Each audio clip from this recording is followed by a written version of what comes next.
नमस्ते आप सभी को। आइए मंत्र पाठ कर लेते हैं और आज के विषय को प्रारंभ करते हैं। ओम विश्वानि देव सवितरदुरितानि परासुव यद्भद्रं तन्न आसुव। ओम शांत शांत शांति। नमस्ते आप सभी को। अच्छा, मैं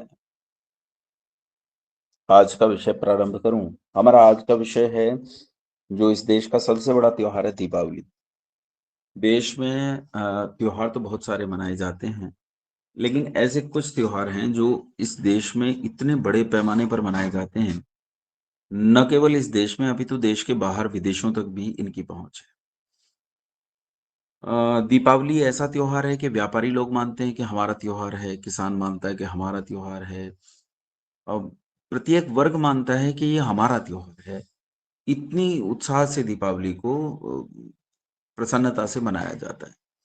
बाजार पूरे भरे होते हैं, पूरा जगमग जगमग होता है, पूरा शहर, गांव, गली मोहल्ला एकदम ऐसी रोशनी चारों ओर होती है। कोई कहता है कि आसमान से, अंतरिक्ष में दूर से देखने पर दीपावली के दिन भारत का नजारा जो है वो अलग दिखाई देता है। इतना सुंदर पूरा भारत सज जाता है। उत्तर से लेकर दक्षिण, पूरब से लेकर पश्चिम, पूरे भारत में, भारतवर्ष जितनी हमारी इलाका, हमारा क्षेत्र जितना है, उस सारे क्षेत्र में हमारा जो जमीन है, हमारी भूमि, हमारा जो देश है, उस पूरे देश पर ये जगमग रोशनियां दिखाई देती हैं।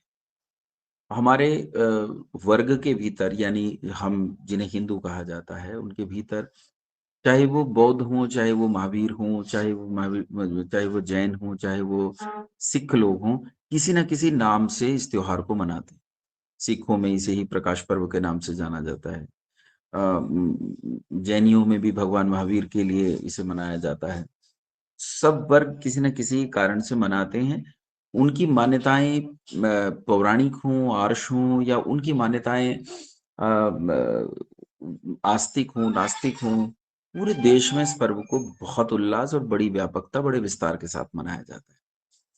लेकिन एक बड़ा गंभीर प्रश्न है कि आखिर दीपावली का त्योहार क्यों, किस लिए मनाते हैं?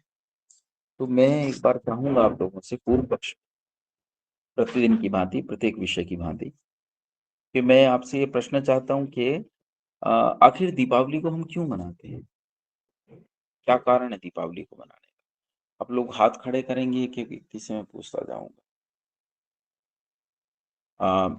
ऐसे लोगों को मैं कहूंगा वो हाथ डाउन करें। जो नव सृष्टि की बात करने वाले हैं वो कृपया हाथ डाउन कर लें।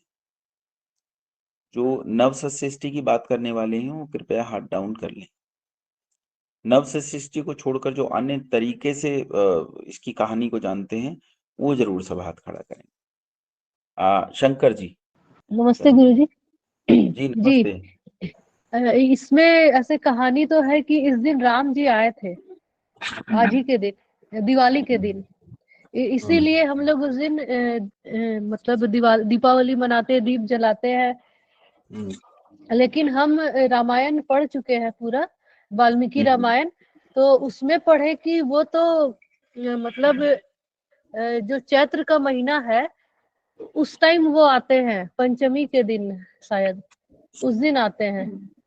तो ये कंफ्यूजन है कि आज के दिन फिर दीपावली फिर क्यों मनाते हैं।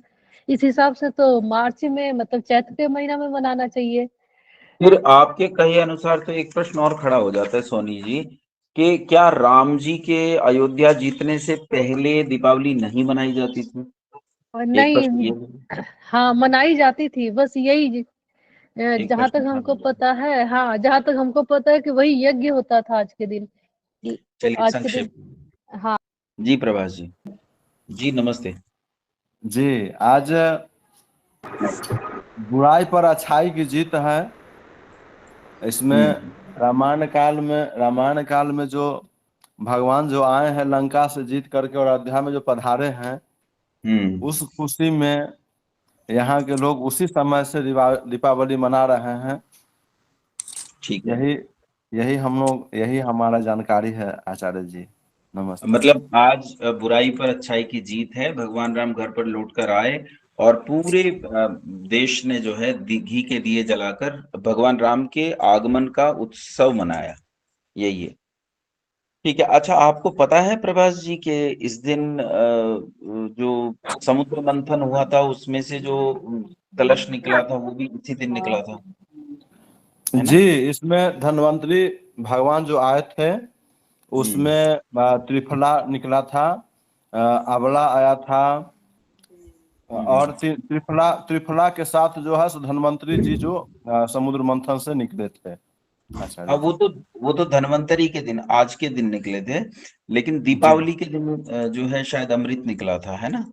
जी, अमृत और लक्ष्मी जी भी निकले थे। लक्ष्मी जी अमृत लेके निकली थी। ठीक है। अदिति बंसल जी। आचार्य जी, मेरे जो है 3 मत हैं जो मतलब मैंने पढ़े हैं। पहला तो ये है कि वो अयोध्या वाला कि श्री राम जी रावण का वध करके 14 वर्षों के वनवास के बाद अयोध्या आए थे, जो कि रियल है ही नहीं। दूसरा है, आपने अभी बताया जैसे समुद्र मंथन में लक्ष्मी जी वाला, वो भी मेरे अकॉर्डिंग मुझे वो हजम नहीं होता। तीसरा है, जो मैंने पढ़ा है, चक्रवर्ती सम्राट अशोक जो थे वो किसी विजय के उपलक्ष्य में आए होंगे, मतलब विजय करके तो प्रजा ने दीपोत्सव मनाया था। आचार्य जी, इन तीनों को इतना मतलब मुझे पता है, इतना मैं जानती हूँ, लेकिन मेरा अपना अंदर से एक ऐसा मत आता है कि इसका हमारे वेदों में कोई ना कोई सॉलिड रीजन जरूर रहा होगा। क्योंकि जहां तक मैं जानती हूँ कि हमारे देश में पहले के टाइम में कृषि प्रधान देश था, तो 2 ऋतुएं प्रमुख थी और दोनों के आगमन पे ही बड़े त्योहार आते हैं, जैसे वहां पे उधर मार्च में होली और इधर दीपावली। तो शायद इसका कोई सॉलिड रीजन हो। ठीक है। अनिल कुमार जी। जी नमस्कार आचार्य जी। जी मुझे अधिक जानकारी तो नहीं है, लेकिन जहाँ तक मैं समझ पाया हूँ कि अलग अलग कल्प में अलग अलग घटनाएं हुई हैं। जैसे 24वें कल्प में रामायण हुई तो उस समय दीपावली मनाई गई, और उससे प्राचीन काल में जैसे कि सभी चीज़ों का प्रादुर्भाव हुआ समुद्र मंथन के समय, तो उस समय भी दीपावली मनाई गई। जी ठीक है। तो अच्छा, क्या ये सेम डेट्स हैं, समुद्र मंथन और राम जी का अयोध्या में लौटना? सेम डेट नहीं है, क्योंकि हम इनफैक्ट जो आजकल फेस्टिवल मनाते हैं वो भी गलत मनाते हैं। सेम डेट पे नहीं मनाना चाहिए, क्योंकि पहले जो गणना होती थी वो नक्षत्रों के हिसाब से होती थी, तो वो सेम डेट पर नहीं हो सकता। ठीक है। पूनम हाँ जी। पूनम अदलखा जी। जी नमस्ते आचार्य जी। नमस्ते पूनम जी। दीपावली भगवान राम के होने से पहले भी मनाई जाती थी, इनके अयोध्या वापस आने से पहले भी मनाई जाती थी। उसमें जहां तक मैंने सुना है ये रीजन है, एक तो पृथ्वी की सूरज का उत्तरायण दिशा में जाना एक रीजन है कि वो अपनी दिशा इन दिनों में बदल लेता है, उत्तरायण दिशा में चला जाता है, तो वो एक बहुत बड़ी चीज है उसके लिए। और नई फसलों के इस महीने में आती हैं, इस मौसम में आती हैं, तो इसलिए एक ये रीजन भी बड़ा स्ट्रांग माना जाता है, इस वजह से दीपावली मनाई जाती है। ठीक है। ठीक। एक ये हो गया। अरविंद सिंह जी। नमस्ते गुरुजी, अरविंद सिंह जी। अरविंद जी। सर, मेरा तो ये मानना है कि इस समय क्या हमारी पूरी फसलें ली जाती है और फसलों के बाद में सारे किसान भाई इकट्ठे होते थे, जितने भी व्यापारी व्यवसायी सारे इकट्ठे होते थे, और जो अपने इस समय के दौरान जो हमारा धन और जो उपज हुई उन सबको गणना होती थी, और आगे की फसल की भी हम जानकारी लेते थे, इस बार कौन सी फसल बोएंगे। उस हिसाब से ये रामायण काल से पहले से मनाते हैं, मेरा मानना तो ये है सर। ठीक है। नरेंद्र कुमार जी। नमस्ते आचार्य जी। नमस्ते आचार्य जी, ऐसे लगता है जैसे हम छोटी छोटी खुशी मनाते हैं। अब भगवान श्री कृष्ण जी ने राक्षसों को मारा था, अब जिस दिन ऐसा हुआ है, अब हम छोटी सी लेते करगिल विजय लेते हैं आचार्य जी। अगर वो किसी दिन आती है तो हम उसको मनाना शुरू कर दिया है, और ये पीढ़ी दर पीढ़ी चलता गया आचार्य जी। ठीक है। तो फिर ये भगवान राम से शुरू हुआ या उनसे पहले? बुराइयां तो आचार्य जी ऐसा तो नहीं है, जहां अच्छाई है वहां बुराई भी हुई होगी। तो और भगवान राम से नहीं, दीपावली का त्योहार पहले कुछ से चला अच्छाई आ है रहा ये। है। जी जी आचार्य नहीं, जी। ये तो दर्शन हो गया, लेकिन मेरा कहने का मतलब ये है, मैं इतिहास की बात कर रहा हूँ। ये दर्शन, ये जो त्योहार है, ये भगवान राम के काल में शुरू हुआ या उससे पहले भी था? उससे पहले से ही आचार्य जी। पहले से ही। ठीक है। आप आइए समापन की ओर चलते हैं और चीजों को समझने की कोशिश करते हैं। आचार्य जी प्रणाम। ठीक है, मैं कृषि विभाग से, मेरा कृषि विभाग से संबंध है। इस समय ऋतु परिवर्तन के साथ साथ अपने शरीर में भी ऋतु परिवर्तन के साथ रक्त का बदलाव होता है, ये भी एक तरह इसका मुख्य उद्देश्य है वैज्ञानिक तथ्य के हिसाब से। और रबी खरीफ की फसल की पैदावार आती है और रबी की फसल की बुआई होती है, तो इस समय भी इसके इस विशेष उद्देश्य को भी, क्योंकि खरीफ की फसल पैदावार आती है तो किसानों के अनाज आता है घर में, और इधर रबी की नई फसल की बुआई होती है, चना, सरसों, गेहूं, जीरा इत्यादि, तो इसको भी एक मुख्य उद्देश्य माना जा सकता है। चलिए, धन्यवाद। म्यूट कीजिए। आइए चीजें समझाने का प्रयास करते हैं। देखो, एक चीज बहुत बढ़िया मुझे जो लगी आज, बढ़िया बात ये लगी, आप लोगों ने बहुत अच्छे से तथ्यों को रखा है। मतलब कोई लगता नहीं है मुझे कोई बात ऐसी रह गई है जो अभी बतानी बाकी है। फिर भी मैं आपकी बातों को जोड़ तोड़ करके आपको ही बता देता हूँ। ये बातें आपने बता दी हैं कि ये त्योहार हम क्यों मनाते हैं। देखिए, दो स्थिति समझने का प्रयास कीजिए। ये भौगोलिक स्थिति है, इसे समझने का प्रयास कीजिए कि हम एक सौरमंडल में रहते हैं। हमारा जो सौरमंडल है उसका केंद्र है सूर्य। पहले प्राचीन मतलब एक समय ऐसा आया जब भारत का पतन हुआ, तो भारत के पतन के बाद सारे संसार में अलग अलग प्रकार की मान्यताएं फैल गई। अलग अलग मान्यताओं के फैल जाने से अलग अलग संप्रदायों के जन्म हुए। जैसे मुसलमान जन्मे, जैसे ईसाई जन्मे, तो इन सब के जन्म से फिर नई नई चीजों का उदय हुआ, नई नई चीजें सामने आई। मुसलमान, ईसाई और यहूदी और यहाँ तक के मिस्री और ग्रीक लोग तक भी ये मानते चले आए थे कि ये जो सौरमंडल है, इस सौरमंडल का केंद्र पृथ्वी है और बाकी सब लोग मतलब सूर्य आदि भी और बाकी ग्रह भी पृथ्वी के चारों ओर चक्कर लगाते हैं। लेकिन भारतीय खगोल शास्त्र की जो परंपरा है वो हमेशा से मानती रही है कि सूर्य जो है वो सौरमंडल का केंद्र है। हम एक सौरमंडल में रहते हैं और सौरमंडल और अन्य ग्रह, पृथ्वी और सूर्य, इनके परस्पर कुछ संबंध है। संबंध ये है कि सूर्य जो है वो केंद्र में रहता है। हालांकि सूर्य भी स्थिर नहीं है, सूर्य भी चल रहा है, लेकिन इस चलते चलते सूर्य के चारों तरफ पृथ्वी जो है वो चक्कर लगा रही है। अब पृथ्वी जो चक्कर लगाती है चलते चलते सूर्य के चारों तरफ, पृथ्वी के चक्कर लगाने का एक रास्ता है। वो जो रास्ता है वो थोड़ा सा अंडाकार है, बिल्कुल गोल नहीं है, वो अंडाकार रास्ता है। उसे हम पैराबोलिक मोशन कह सकते हैं कि वो पैराबोलिक मोशन है। सूर्य की ऊर्जा पृथ्वी पर आ रही है। जब पैराबोलिक मोशन है तो एक समय ऐसा होता है जब पृथ्वी सूर्य से दूर जाती है और एक समय ऐसा होता है जब पृथ्वी सूरज के नजदीक से निकलती है। ठीक है, पृथ्वी सूर्य को अगर हम अपना आधार मान लें तो 23.5 अंश अपने उस पर केंद्र पर जो बीच में से रेखा जाती है उत्तरी दक्षिण ध्रुव के बीच में, उस पर 23.5 अंश झुकी हुई है। इसके अलावा सूरज के चारों तरफ पृथ्वी जब घूमती है तो हम अगर देखें, नॉर्मली आपको बताता हूं कि बहुत गर्मी जब होती है, जेठ की दोपहरी वगैरह होती है, तो उसमें सूरज आपने देखा होगा ठीक हमारे सिर के ऊपर से जाता है। लेकिन जब ठंडी के दिन होते हैं तो सूरज हमारे सिर के ऊपर से नहीं जाता। सावधानी से आप देखें, पूरब की ओर मुंह करके खड़े हों तो आप पाएंगे सूरज ठीक सिर के ऊपर नहीं बल्कि थोड़ा सा दक्षिण की तरफ है। 6 महीने सूरज इसी दक्षिण की तरफ रहता है और 6 महीने सूरज सिर के ऊपर रहता है। जब सूरज सिर के ऊपर रहता है तो इस सिर के ऊपर रहने के समय को उत्तरायण कहते हैं, और जब ये हमारे दक्षिण की तरफ रहता है तो इसे दक्षिणायन कहते हैं। मतलब इन बातों को अच्छे से समझने का प्रयास कीजिए।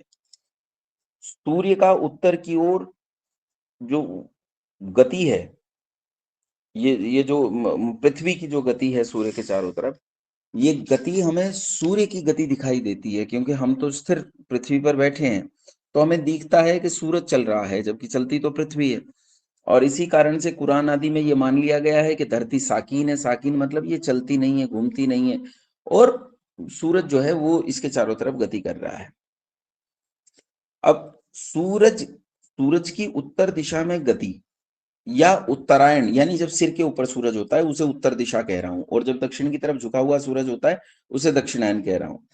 तो जब उत्तरायण सूर्य होता है तो उत्तरायण सूर्य का दक्षिण से उत्तर की ओर प्रवास है। यह शीतकालीन संक्रांति के दौरान होता है। जो शीतकालीन संक्रांति है अब इस समय, अब ये जो समय इस समय चल रहा है, इस समय दक्षिणायन चल रहा है। दक्षिणायन खत्म होकर उत्तरायण शुरू होगा। अब वो माफ कीजिए, अब चीजें बदलेंगी, है ना। तो 21 दिसंबर के आसपास, ये जो अंग्रेजी महीने होते हैं, 21 दिसंबर के आसपास ये बदलाव होगा। अयन में बदलाव होगा, यानी उत्तरायण दक्षिणायन वाला जो है ये बदलाव होगा। इस बदलाव से ऋतुएं बदलती हैं। जैसे हमारे यहाँ 6 ऋतुएं होती हैं, तो इस समय वर्तमान में जब आप और मैं बात कर रहे हैं तो शरद ऋतु चल रही है, कार्तिक मास से कृष्ण पक्ष है और आज त्रयोदशी तिथि है। आज धनतेरस भी मनाते हैं, तेरस का मतलब त्रयोदशी है। तो इसके कारण धरती पर मौसम में परिवर्तन तो होता है, मौसम के कारण फसलें होती हैं। जो फसलें होती हैं वो अभी अभी जो सबसे अंत में जिन्होंने बताया, तो उन्होंने कहा कि फसलें 2 प्रकार की होती हैं, खरीफ फसलें होती हैं। किन्होंने बताया था सबसे अंत में? एक बार अनम्यूट करेंगे तो किन्होंने बताया था सबसे अंत में? जिन्होंने रबी और खरीफ बताया था? गजेंद्र अरोड़ा। हाँ, गजेंद्र जी।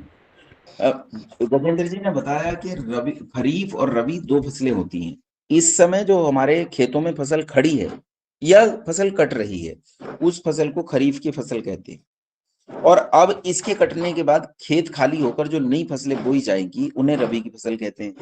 खरीफ की फसल ये ज्वार आदि जो है आजकल जो अन्न आ रहे हैं, कुछ दालें हैं, कुछ ज्वार आदि जो आ रहे हैं, चना आने वाला है या ये सब आने वाले हैं, ये जो चीजें आने वाली हैं इन सबको खरीफ की फसलें कहते हैं। खरीफ की फसल कटने से किसान के घर में बहुत सारा अन्न आ जाएगा।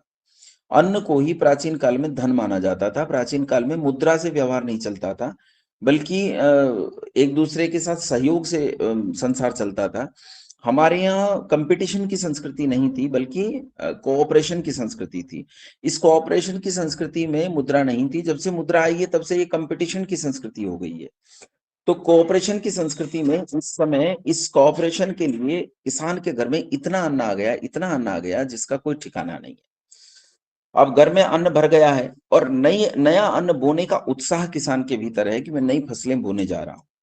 तो इस समय पर एक तो कारण ये हो गया। दूसरा कारण यह है कि ऋतु बदल रही है। जैसा कई बहुत सुधी मित्रों ने बताया कि इस समय ऋतु बदल रही है। ऋतु बदलने के समय बहुत सारे रोग होते हैं। आप में से कई लोगों को इसी समय जब मैं आपसे बात कर रहा हूँ, कई सारे लोगों को खांसी होगी, जुकाम होगा, बुखार हो रहा होगा। ये ऋतु परिवर्तन का समय है।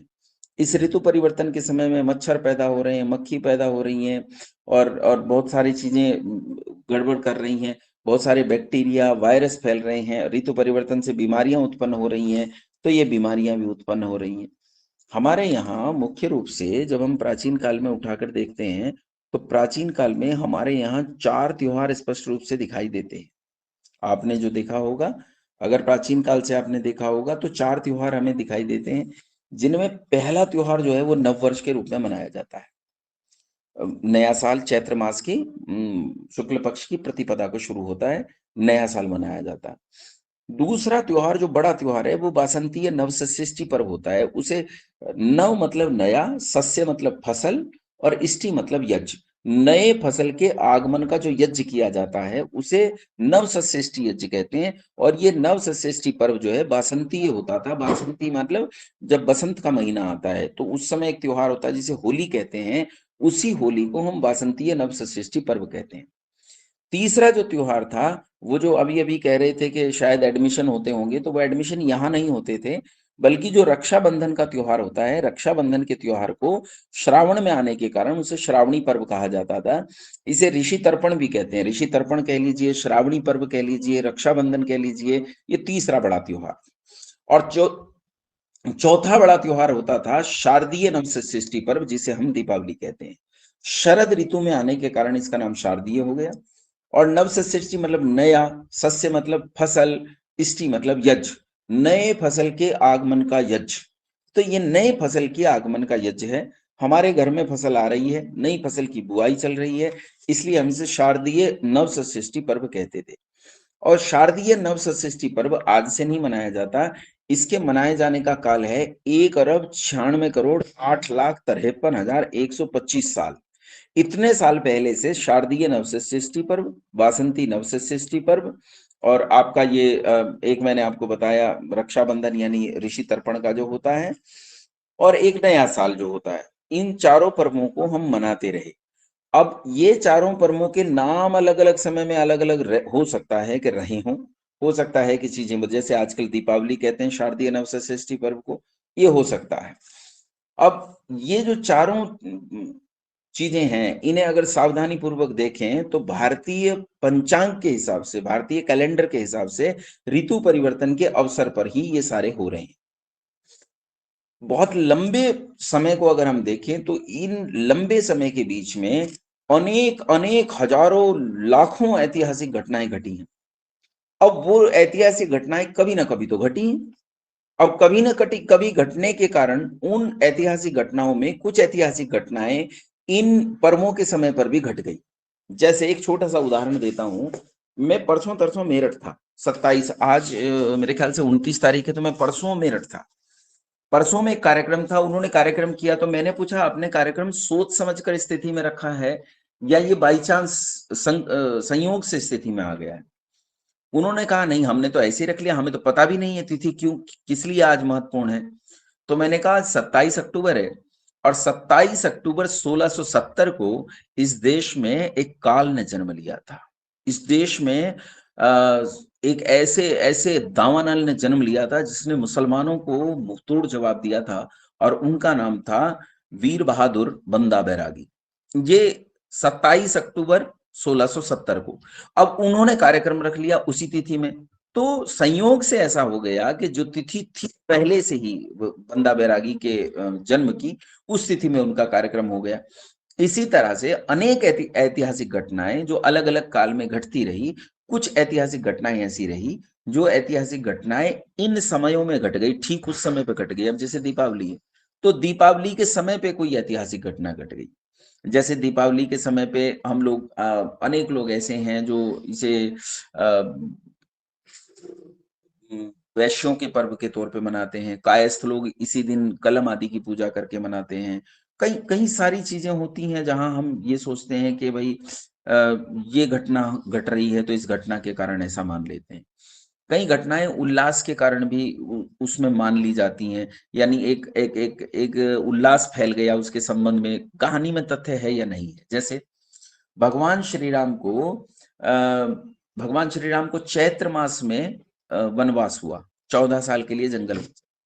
यहाँ एक क्लॉज जोड़ लीजिएगा, एक अच्छी चीज जोड़ लीजिएगा कि जब भगवान राम वनवास के लिए गए तो उस समय चैत्र का महीना था और भरत जी ने जो है जाकर जंगल में श्री राम के पैर पकड़, कहा नहीं तुम वापस चलो, माँ कुछ भी कहती रहे उसे कोई फर्क नहीं पड़ता, राज्य आपका है, मैं तो सेवक मात्र हूं।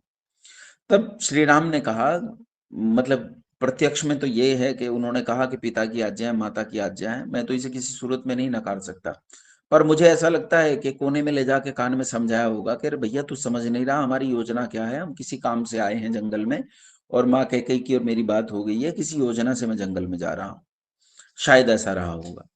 तो उस समय भरत जी मान गए और भरत जी वापस चले गए उनके शूज लेकर, उनकी खड़ाऊ लेकर। लेकिन उन्होंने एक चीज कही जाते हुए कि भैया सुनो, 14 वर्ष के लिए जा रहे हो तो 14 वर्ष में लौट आना, अगर एक दिन ऊपर हुआ तो चिता जलाकर आत्मदाह करके प्राण दे दूंगा। और भरत के वचन की सत्यता को आप जानते हो, उसके संकल्प की सत्यता को आप जानते हो। श्री राम जानते थे कि भरत के संकल्प में कितना बल है। और जिस दिन लंका जीत ली गई, रावण मारा गया, तो उस दिन सारे गणमान्य लोग उपस्थित होकर राम जी के पास आए और उन्होंने कहा कि आप लंका चलिए, ऐसा शहर है जो आपने आज तक देखा नहीं, ये दुनिया में अद्भुत शहर है, ऐसा डिजिटल सिटी है जो इससे पहले कभी बसा नहीं और आने वाले युगों तक ऐसा डिजिटल सिटी बसाया नहीं जा सकता। सड़कें स्वचालित हैं, जीने स्वचालित हैं, स्वचालित नल हैं, रोशनियां स्वचालित हैं, सब कुछ स्वचालित है, पूरा पूरा मतलब एलेक्सा संभालती है पूरे शहर को। तो ऐसा शहर रहा होगा, मतलब ये मैं कल्पना कर रहा हूं, लेकिन अद्भुत शहर। उन्होंने कहा श्री राम से कि आप चलिए एक बार जाकर देखिए। तो राम जी ने मना कर दिया। लक्ष्मण जी आए, भैया मैं देख के आया हूं, ऐसा तो शहर ही नहीं देखा, हमने जीता है, आओ चल के देख के आए। तो राम जी ने कहा कि क्या बात कर रहा है लक्ष्मण, और कहते हैं आप इस स्वर्णमयी लंका न में रोचते लक्ष्मण, जन्नी जन्म भूमिश्च स्वर्गादपि गरियसी।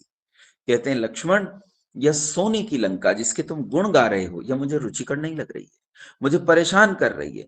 तो जानता नहीं मेरे मन में इस समय तीव्र इच्छा क्या है। कहते हैं जननी जन्म भूमिश्च स्वर्गादपि गरीयसी, मेरा तो स्वर्ग से भी उत्तम जननी और जन्मभूमि को देखने का मन है। मेरा मन है मैं जाकर अयोध्या की धूल में लेटूं, मेरा मन है मैं जाकर साकेत के कीचड़ में लेटूं, मेरा मन है मैं जाकर अपनी माओ के चरण चूम लूं, मेरा तो अपनी माओ और मातृभूमि को देखने का मन है, और स्वर्ग से भी उत्तम है। तू किस लंका की बात कर रहा है, मैं देखना भी नहीं चाहता इस लंका को।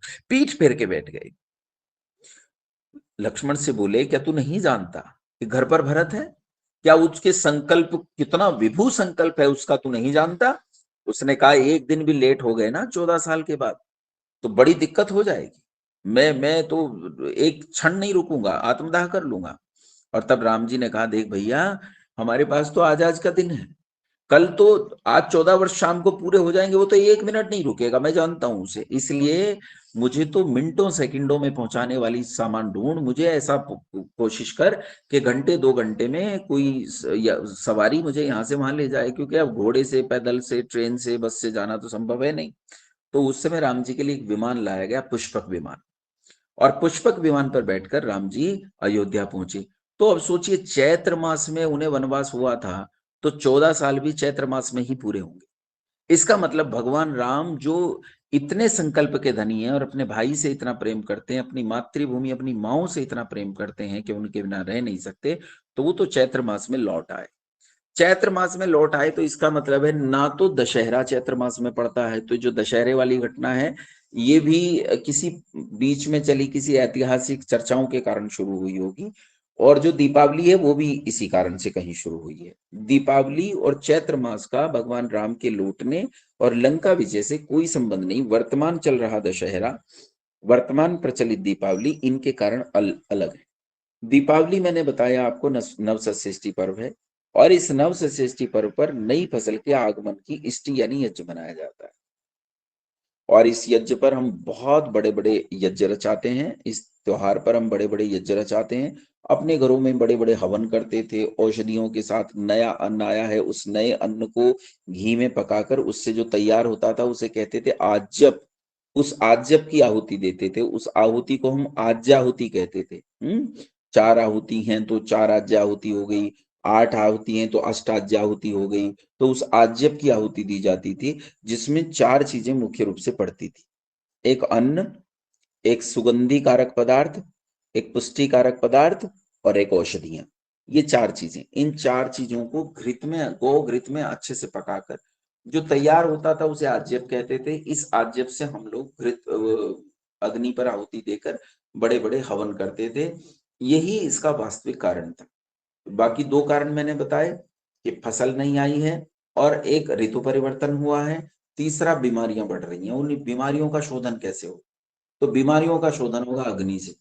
जितना ज्यादा अग्नि जो है वो प्रज्वलित होगी उतना ज्यादा रोग का शमन होगा। अग्नि की योग्यता होती है कि वो शमन करती है। जैसे एक छोटा सा उदाहरण लेते हैं, मान लीजिए आपको बुखार हो गया, तो आपको बीमारी क्या है? बुखार बीमारी है क्या? बुखार बीमारी नहीं है।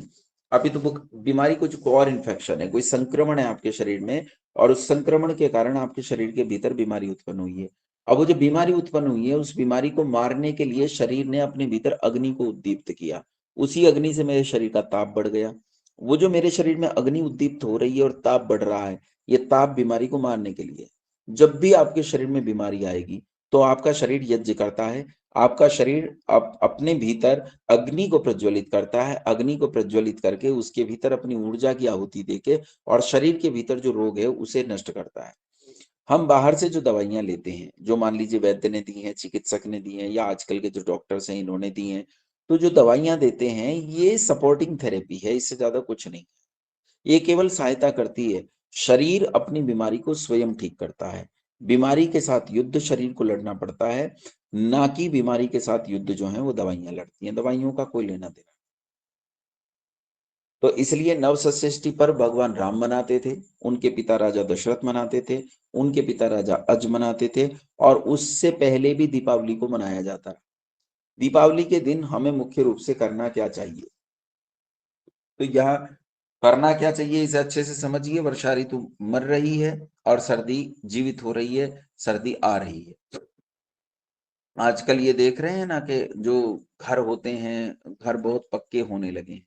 इन पक्के घरों से भी बड़ी चीजें बदली हैं, दुनिया बदली है। पहले तो घरों को भी बड़ा सजाते थे, जब कच्चे घर होते थे माताएं बहनें बड़ा सजाती वजाती थी। आजकल तो उतना सजावट वजावट नहीं करते, हाँ फिर भी घर की सफाई वगैरह चलती है कि बहुत सफाई कर रहे हैं। थोड़ा आजकल ये लड़ियां वगैरह आ गई हैं, सब कर रहे हैं। तो प्रयास करना चाहिए कि घर को अच्छे से सजाएं, साफ सफाई करें।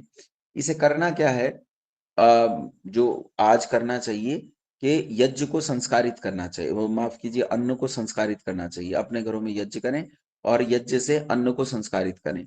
जैसे मिठाइयां बनाते हैं, खूब मिठाइयां बनाएं। जो पूजा पाठ चलता है वो पूजा करें। जो आपके यहाँ पूजा होती है यज्ञ से होती है, मैंने देव पूजा आपको अभी बताई नहीं है, अगले लेवल में बताऊंगा कि पूजा कैसे होती है। तो उसमें पूरा पूजा का विधि विधान बताएंगे। अभी तक पूजा का विधि विधान नहीं बताया है, तो पूजा का पूरा विधि विधान बताएंगे और किस समय किस तरह से पूजा करनी चाहिए उसका भी विधान बताएंगे, है ना। अभी तो आप इतना कर सकते हैं कि यज्ञ द्वारा अपने घर में पंडित जी को बुलाएं, पंडित जी को बुला के अपने घर में यज्ञ जरूर करवाएं।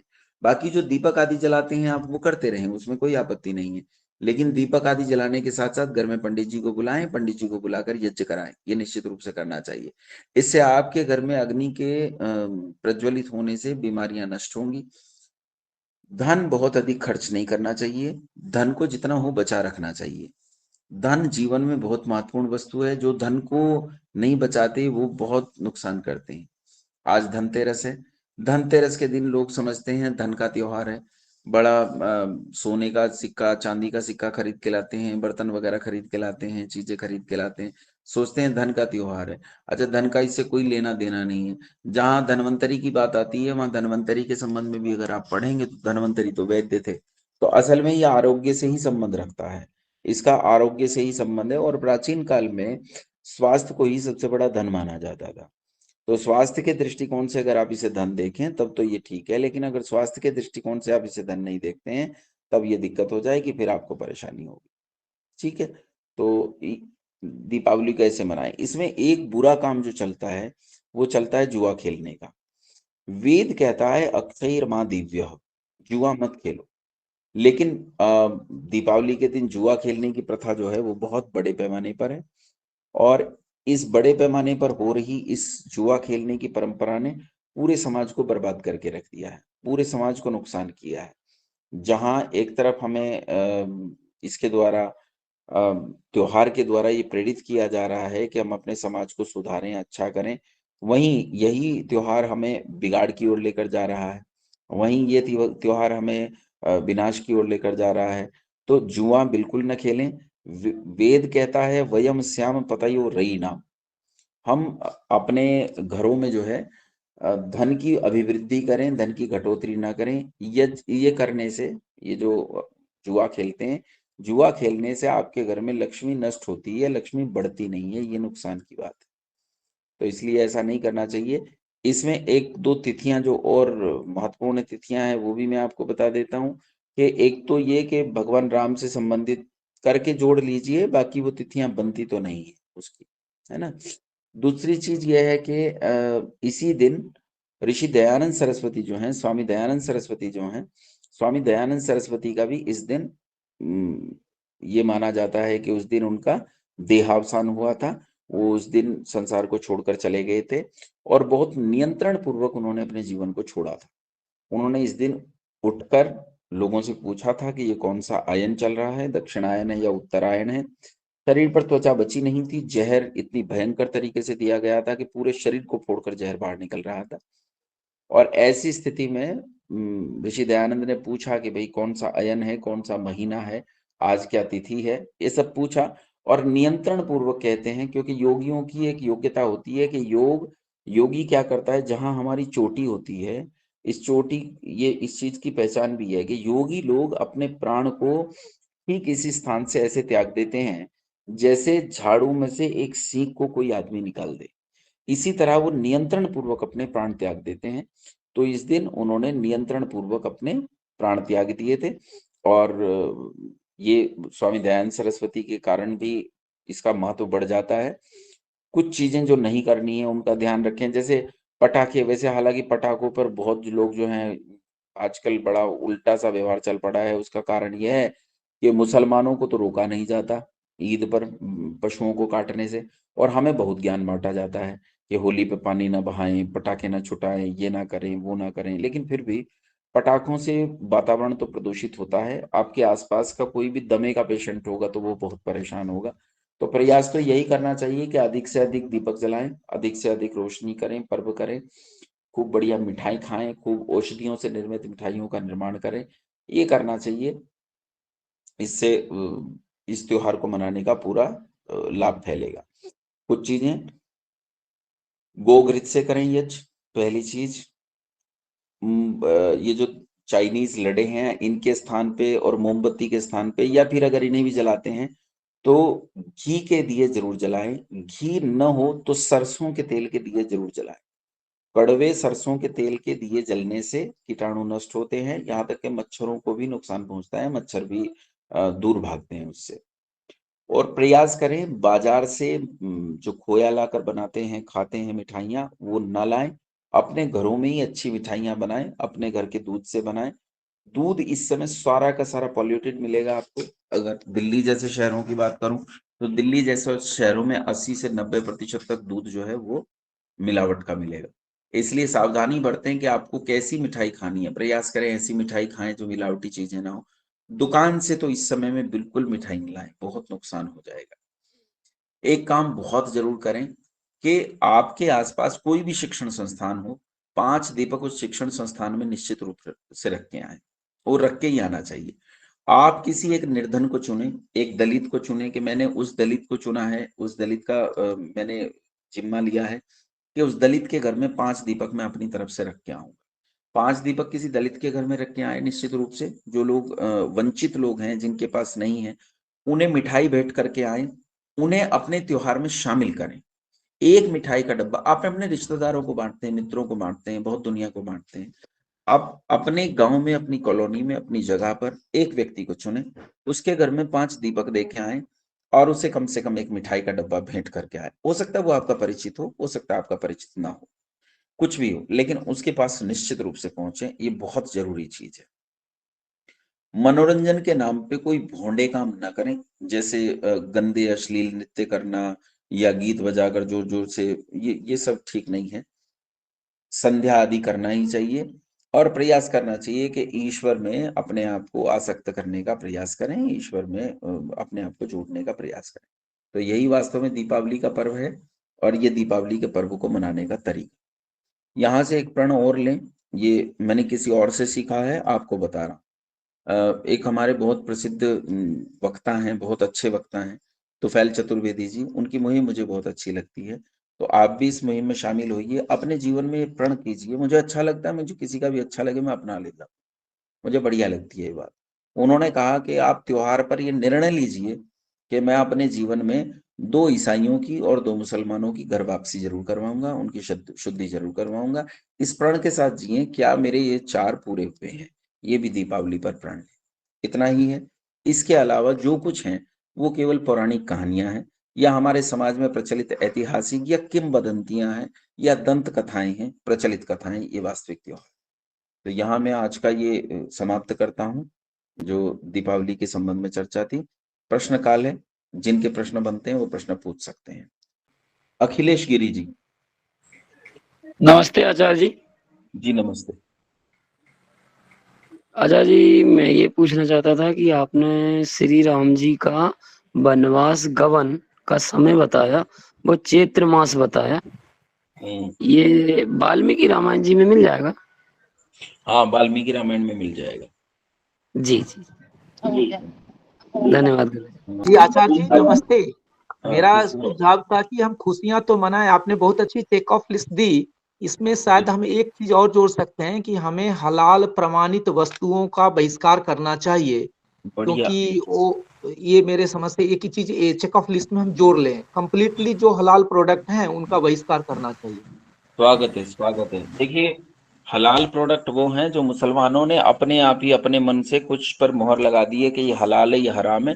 जिस पर हलाल का सर्टिफिकेट दिखाई दे उस चीज का बहिष्कार कीजिए, उस कंपनी का बहिष्कार कीजिए। ठीक बात।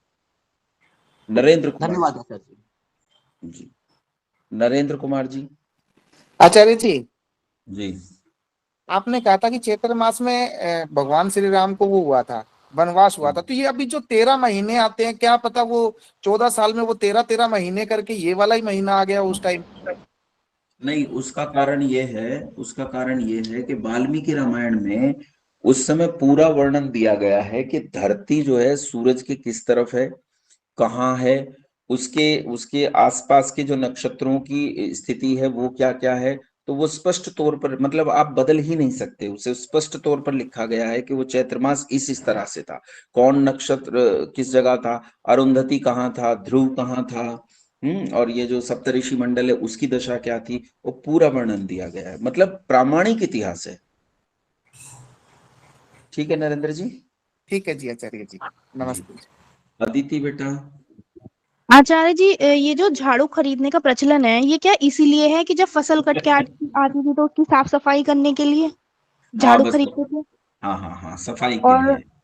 और ये जो बर्तन है सोने चांदी के, तो आचार्य जी मतलब झाड़ू का पुराना प्रचलन पुराना है, आम आदमी पार्टी अभी बनी है, पर झाड़ू केवल सफाई के लिए ही शायद रही होगी, है ना। और तो दूसरा आचार्य बर्तन, बर्तन का ये है कि धनवंतरी में धन शब्द से शायद धन का मतलब ले लिया गया, और सोने चांदी के सिक्के खरीदना, बर्तन खरीदना, कपड़े खरीदना, वो इससे संबंध हो गया, जबकि धनवंतरी का संबंध आयुर्वेद से है, वो तो वैद्य थे। आचार्य जी, सोने चांदी को तो एक तरह से इम्यूनिटी के लिए भी औषधि माना जा सकता है, तो वो जो लक्ष्मी जी हाँ, अमृत कलश लेके आई थी, क्या पता वो सोने से रिलेटेड ऐसे ही हो कोई? अरे क्या पता क्यों बेटा, ये सही है, बिल्कुल सही, बहुत बढ़िया बात बताई। ये तो मैंने, मतलब ये मेरे लिए एक अच्छा तर्क दे दिया कि सोना चांदी भी अगर मान लीजिए हम घर में खरीद के लाते हैं, तो सोना चांदी जल को शुद्ध करता है, जैसे तांबा होता है, सोना होता है, चांदी होता है, तो उनका सिक्का अगर हम पानी में डाल दें तो वो पानी को प्योरीफाई करता है, इसी तरह से वो हमारे इम्यूनिटी सिस्टम को भी डेवलप करता है बॉडी में। तो लक्ष्मी जी का समुद्र से उत्पन्न होना तो केवल किंवदंती है, पौराणिक कहानी है, ऐसा नहीं होता है। लेकिन ये बात सही है कि हम लोग इस दिन शायद इसीलिए सोने चांदी को भी लाते रहे होंगे, लेकिन धनवंतरी का अर्थ जो धन से लिया जाता है वो समीचीन नहीं लगता, है ना, समझदारी नहीं लगता। जी आचार्य जी। विनीत जसपाल चौहान जी। ओम नमस्ते आदरणीय आचार्य श्री। जी नमस्ते। आचार्य श्री, मेरा आपसे प्रश्न ये है कि जैसे लगभग हर बार ही होता है, कभी कभी नहीं होता, इस बार भी ये हो रहा है कि दीपावली 31 या 31 अक्टूबर है, 1 नवंबर। एक प्रश्न तो मेरा ये है, और दूसरा प्रश्न ये है कि जैसे जो आपने बताया कि स्वामी दयानंद सरस्वती जी ने आके पूछा कि कौन सा यन चल रहा है, कौन सा महीना, तो उन्होंने प्राण त्यागे, तो क्या प्राण त्यागने का संबंध दक्षिण उत्तरायण से कुछ है कि उत्तरायण में नहीं, त्यागना अच्छा होता है? नहीं मतलब ऐसा नहीं है, लेकिन ये है कि जैसे कई दिन से अचेत जैसी अवस्था में थे, शरीर की स्थिति बहुत खराब थी, और वो निर्णय कर चुके कि शरीर के अंदर के अंगों ने काम करना बंद कर दिया है। तो कई दिन बाद आदमी जब उठेगा तो वो निश्चित रूप से पूछेगा कि आज की तिथि क्या है, मैं कहाँ हूँ, कौन से हॉस्पिटल में हूँ, किस जगह हूँ, ये पूछेगा। तो इसीलिए प्रश्न थे, लेकिन ये सारे प्रश्न पूछे इसीलिए गए थे क्योंकि वो तैयार हो चुके थे कि अब ये शरीर मेरा जो है मेरा सहयोग नहीं कर सकता, इसलिए शरीर को छोड़ना पड़ेगा, तो उन्होंने नियंत्रण पूर्वक शरीर को छोड़ा। जैसे पितामह भीष्म के बारे में भी आता है कि उन्होंने भी नियंत्रण पूर्वक शरीर को छोड़ा था, ऐसे स्वामी दयानंद सरस्वती ने भी नियंत्रण पूर्वक शरीर को छोड़ा था। ठीक और है। दूसरा प्रश्न आचार्य जी मेरा दीपावली को लेके था कि अब 31 अक्टूबर वो क्या है, हमारे यहाँ जो तिथियां होती हैं, वो तिथियां सूर्य और चंद्रमा की गतियों पर निर्भर करती हैं। जैसे हमारे यहाँ जो मास होते हैं वो सौर मास और चंद्र मास होते हैं, तो इसीलिए तिथियां जो हैं वो घड़ी की होती हैं भाई। 10 घड़ी की तिथि है, 4 घड़ी की तिथि है, 3 घड़ी की तिथि है, 8 घड़ी की तिथि है। तो अब कहाँ से घड़ियां शुरू हो रही हैं, मान लीजिए आज शाम 4 बजे से हमारी जो है अगली तिथि लग गई है। तो मान लीजिए आज जैसे त्रयोदशी है, तो त्रयोदशी के बाद मान लीजिए शाम के समय चतुर्दशी प्रारंभ हो गई, और अगले दिन जो है दोपहर तक चतुर्दशी लगेगी। तो अब 2 दिन हो गई चतुर्दशी, आज हो गई और कल हो गई। तो उसमें विद्वानों का मत ऐसा है कि जिस तिथि के साथ सूर्य उदय होगा वो तिथि मानी जाएगी उस दिन की। तो अगर चतुर्दशी आज शाम को आई है और कल सुबह भी चतुर्दशी रहेगी, तो कल को मानना चाहिए त्योहार। अगर कोई त्योहार चतुर्दशी को पड़ता है तो वो कल को माना जाए। ठीक है। आचार्य, तो 1 नवंबर दीपावली माननी जाए? मतलब ये मैं नहीं कहता, ये मैं इसलिए नहीं कहता क्योंकि 31 को बहुत सारे लोगों का रुझान है, तो मैं इस बात को नहीं बिगाड़ूंगा। अधिकांश लोग 31 को मना रहे हैं तो 31 को ही मनाना चाहिए। बाकी ये चूक जो है ये पंडित जी महाराज की चूक है। सारे पंडित जी महाराज आपस में बैठे एक निर्णय करें, कोई ऐसी धर्म संसद जरूर बनाएं जिसमें निर्णय किया जाए कि अगर एक तिथि 2 दिन में पड़ती है तो कौन से दिन को हम वो त्योहार माने जो त्योहार उस तिथि में पड़ रहा है। अब ये आपस में इनका सामंजस्य है नहीं, आपको पता है ये हिंदुओं की फूट का, इसलिए दिक्कत है। अति सुंदर आचार्य, अति उत्तम, धन्यवाद। धन्यवाद। मुन्ना भाई जी।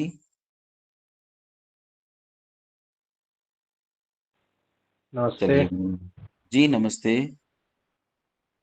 पूछना चाहता हूँ कि ये जो पंडित जी को बुला के माता जी की, गणेश जी की पूजा करनी होती है, करना जरूरी है फिर ऐसे चल रहा? आप हवन भी करवाइए, हवन भी करवाइए, क्योंकि आप इनकलाब जिंदाबाद करेंगे घर में तो दिक्कत हो जाएगी। हवन भी करवाइए, त्योहार के दिन इनकलाब जिंदाबाद तो नहीं कीजिए। आप यज्ञ पंडित जी को बुलाइए, उनसे कहिए यज्ञ भी कर दीजिए पंडित जी, 10 मिनट लगेंगी, ठीक है? और जो प्रचलित है उसे भी गणेश जो प्रचलित है उसे चलने, हाँ एकदम कुठाराघात नहीं करना चाहिए। आप ऐसा कीजिए जो प्रचलित है उसे चलने दीजिए और यज्ञ भी करवाइए। यज्ञ धीरे धीरे सबको लेकिन मैं खुद करना चाह रहा हूँ, उसके लिए क्या करूँ? हाँ, खुद करना चाह रहे हैं तो फिर यज्ञ करवाइए।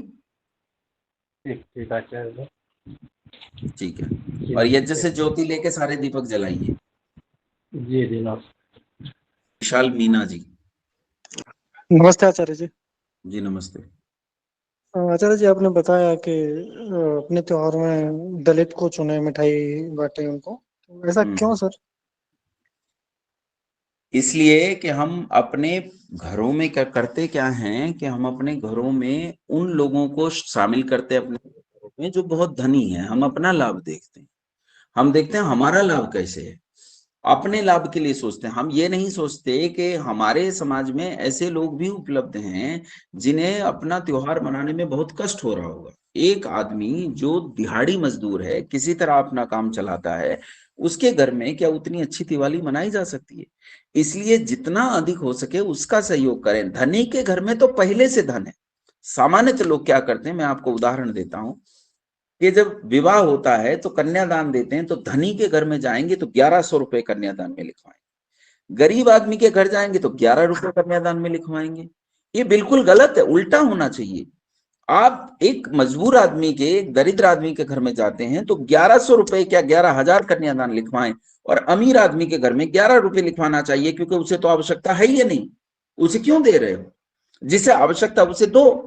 इसलिए मैंने कहा उन लोगों के पास जाएं जिन्हें आवश्यकता है। इसमें दलित का मतलब मैं किसी बिरादरी से नहीं कह रहा हूं। अगर आपको कोई ब्राह्मण भी दलित दिखाई देता है, अगर आपको कोई राजपूत दलित दिखाई देता है, कोई वैश्य दलित दिखाई देता है, कोई शूद्र दलित दिखाई देता है, जो भी दिखे, जो जिसे आवश्यकता है उस आवश्यकता वाले के पास पहुंचे। जी जी, वही कंफ्यूजन था जी। तो आइए, हमारा आज का ये विषय समाप्त होता है। एक कविता में आप लोगों के बीच में, आज दीपावली है, दीपावली पर एक कविता आप लोगों के बीच में पढ़कर समाप्त करता हूं। मेरे बहुत प्रिय कवि रहे अटल बिहारी वाजपेयी जी। उनकी एक कविता है कि भरी दोपहरी में अंधियारा, सूरज पर छाई से हारा, अंतर तम का नेह निचोड़ें, बुझी हुई बाती सुलगाएं, आओ फिर से दिया जलाएं।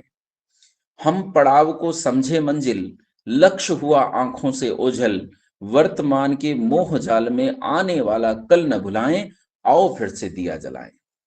आहुति बाकी यज्ञ अधूरा, अपनों के विघ्नों ने घेरा, अंतिम जय का वज्र बनाने नव दधीची हड्डियां गलाएं, आओ फिर से दिया जलाएं, आओ फिर से दिया जलाएं।